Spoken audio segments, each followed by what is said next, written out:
ഇന്ന് ഞാൻ ചെറിയൊരു കറി ഉണ്ടാക്കാൻ പോവുകയാണ്. എരുന്ത് കൊണ്ട് തോട്ട് കറി. ഇതൊക്കെ കഴുകി വൃത്തിയാക്കിയിട്ട് വെച്ചതാണ്. അപ്പോൾ എല്ലാം കഴുകി വൃത്തിയാക്കി വെച്ചത്. നാളികേരം വറുത്ത് ചേർക്കാനുള്ളതാണ്. നാളികേരം, ചെറിയ ഉള്ളി, വെള്ളുള്ളി, വേപ്പില, വലിയ ജീരകം എല്ലാം കൂടി ഇട്ടിട്ട് വെച്ചിരിക്കാം. ഇനി അത് വറുക്കാനുണ്ട്. എരുന്ത് നമുക്ക് അടുപ്പത്ത് വയ്ക്കാം. എരുന്ത് ഞാൻ അടുപ്പത്ത് വെച്ചു. ഇനി അതിന് ആവശ്യമുള്ള ചേരുവകളാണ്: 1 സ്പൂൺ മുളക് പൊടി,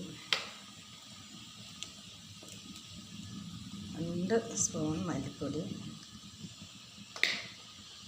1 സ്പൂൺ മഞ്ഞൾപ്പൊടി. എല്ലാം കൂടി ചേർത്ത് ഇളക്കി നല്ലവണ്ണം ഇളക്കി വയ്ക്കും.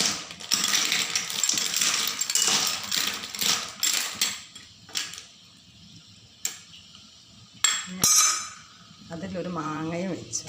മാങ്ങ നല്ല ടേസ്റ്റ് ഉണ്ടാവും. നമുക്ക് മൂടി വയ്ക്കാം. തിളയ്ക്കുന്നത് വരെ മൂടി വയ്ക്കാം. തുറന്ന് നോക്കാം. എരുന്ത് നല്ല വെന്തിരിക്കുന്നു. ഇനി നമുക്ക് നാളികേരം വറുത്തരച്ച് വെച്ചതുണ്ട്. അപ്പോൾ അതിലേക്ക് ഒഴിച്ച് കൊടുക്കാം.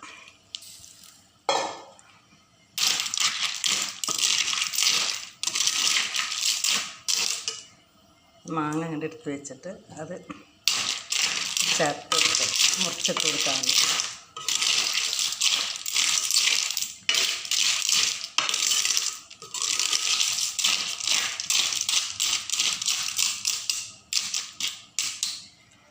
ഒന്ന് തിളയ്ക്കുന്നത് വരെ നാളികേരം ചേർത്തിട്ടൊന്ന് തിളയ്ക്കണം. ഉപ്പിൻ്റെ ഒരു കുറവുണ്ട്. ഉപ്പ് അതിൽ തന്നെ ഉണ്ടാവും. അതിൻ്റെ വെള്ളത്തിൽ ഉള്ളതാണല്ലോ. അപ്പോൾ ഉപ്പ് അതിൽ തന്നെ ഉണ്ടാകുമ്പോൾ ലേശം ഒരു കുറവ് തോന്നുന്നുണ്ട്. അപ്പോൾ നമ്മൾ കുറച്ച് ചേർത്താം. ആ മാങ്ങ ഞാൻ ആക്കി വെച്ചു.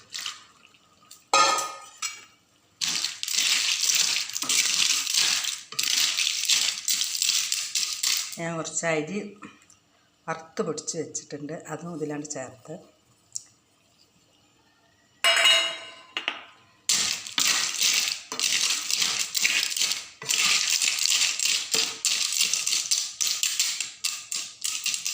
നമുക്ക് ഉള്ളി ഒന്ന് വറുത്തിട്ട് കൊടുക്കാം.